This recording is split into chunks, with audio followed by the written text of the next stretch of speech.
ഇസ്രായേലിനെതിരെ അറബ് രാഷ്ട്രങ്ങൾ ഒന്നിക്കണമെന്ന് ഇറാൻ പരമോന്നത നേതാവ് അയത്തുള്ള ഖമീനിയുടെ പ്രസ്താവനയ്ക്ക് പിന്നാലെ കൂടുതൽ അറബ് രാഷ്ട്രങ്ങളും സായുധ സംഘങ്ങളും യുദ്ധരംഗത്തേക്ക് കടന്നുവരികയാണ്. പ്രഖ്യാപനം വരും മുമ്പ് തന്നെ ഇസ്രായേലിനെതിരെ അടിതുടങ്ങിയ ഹിസ്ബുള്ളയ്ക്ക് പിന്തുണയുമായപ്പോൾ ഇറാഖ് സായുധ സംഘവും രംഗത്ത് വന്നിരിക്കുകയാണ്. മാത്രമല്ല, ഇറാഖിൽ നിന്നെത്തിയ മിസൈലുകൾ തെക്കൻ ഇസ്രായേലിലെ തുറമുഖ നഗരമായ ഐലാത്തിൽ പതിച്ചെന്ന് ടൈംസ് ഓഫ് ഇസ്രായേൽ റിപ്പോർട്ട് ചെയ്തു. ആക്രമണത്തിൽ നാശനഷ്ടങ്ങളുണ്ടായെന്ന് ഇസ്രായേൽ വൃത്തങ്ങൾ പറയുന്നു. 2 പേർക്ക് പരുക്കേൽക്കുകയും ചെയ്തിട്ടുണ്ട്. ചെങ്കടൽ വഴിയാണ് ആക്രമണമുണ്ടായത്. നഗരം ലക്ഷ്യമാക്കി മിസൈലുകളും ഡ്രോണുകളും എത്തിയതായാണ് വിവരം.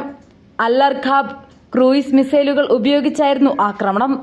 രണ്ടാമത്തെ ഡ്രോൺ നാവികസേനയുടെ മിസൈൽ വേദ സംവിധാനം നിർവീര്യമാക്കിയതായും IDF അവകാശപ്പെട്ടു. ആക്രമണത്തിന്റെ ഉത്തരവാദിത്തം ഇറാഖി സായുധ സംഘമായ ഇസ്ലാമിക് റെസിസ്റ്റൻസ് ഏറ്റെടുത്തിട്ടുണ്ട്. തെക്കൻ ഇസ്രായേലിലെ തന്ത്രപ്രധാന കേന്ദ്രങ്ങളെ ലക്ഷ്യമിട്ടാണ് ആക്രമണം നടത്തിയതെന്ന് സംഘം പറഞ്ഞു.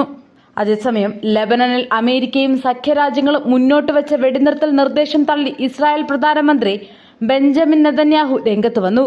ഹിസ്ബുള്ളയുമായുള്ള സംഘർഷത്തിൽ വെടിനിർത്തലിനുള്ള US ഫ്രഞ്ച് നിർദ്ദേശകരോട് തന്റെ സർക്കാർ പ്രതികരിച്ചിട്ടില്ലെന്നും നെതന്യാഹു വ്യക്തമാക്കുന്നു. അമേരിക്കൻ ഫ്രഞ്ച് നിർദ്ദേശമാണത്. പ്രധാനമന്ത്രി അതിനോട് പ്രതികരിച്ചിട്ടില്ലെന്നാണ് നെതന്യാഹുവിന്റെ ഓഫീസ് പുറത്തിറക്കിയ പ്രസ്താവനയിൽ പറയുന്നത്. വെടിനിർത്തലുമായി ബന്ധപ്പെട്ട് പ്രചരിക്കുന്ന വാർത്തകൾ അടിസ്ഥാനരഹിതമാണെന്നാണ് നെതന്യാഹുവുമായി ബന്ധമുള്ള അടുത്ത വൃത്തങ്ങൾ സൂചിപ്പിക്കുന്നത്.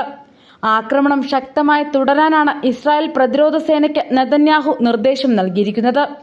അതിനിടെ ബൈഡന്റെ ആവശ്യപ്രകാരം നെതന്യാഹു അമേരിക്കയിൽ എത്തുന്നുണ്ട്.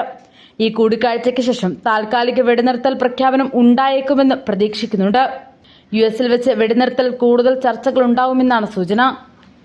ലെബനനിൽ 21 ദിവസത്തെ വെടിനിർത്തൽ വേണമെന്ന ആവശ്യമുന്നയിച്ച് USന്റെയും ഫ്രാൻസിന്റെയും നേതൃത്വത്തിൽ രാജ്യങ്ങളുടെ സംയുക്ത പ്രസ്താവന പുറത്തു വന്നിരുന്നു. ഗാസയിൽ സമ്പൂർണ്ണ വെടിനിർത്തൽ നടപ്പാക്കണമെന്നാണ് ഇരു രാജ്യങ്ങളും പ്രസ്താവനയിലൂടെ ആവശ്യപ്പെട്ടത്. ലെബനൻ വിഷയത്തിൽ UN അടിയന്തര രക്ഷാ സമിതി യോഗം ചേർന്നതിന് ശേഷമാണ് സംയുക്ത പ്രസ്താവന പുറത്തിറക്കിയത്.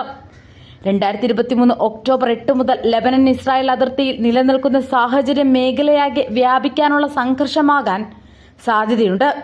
ഇതിനോട് ഇസ്രായേൽ ലെബനൻ ജനങ്ങൾക്ക് താൽപര്യമില്ല. സംഘർഷം നയതന്ത്ര ചർച്ചകളിലൂടെ പരിഹരിക്കണമെന്ന ആവശ്യമാണ് ഉയരുന്നത്. അതിർത്തികളിലുള്ള ജനങ്ങൾക്ക് സുരക്ഷിതമായി മടങ്ങാനുള്ള സാഹചര്യമുണ്ടാകണമെന്നും സംയുക്ത പ്രസ്താവനയിൽ രാജ്യങ്ങൾ പറയുന്നു.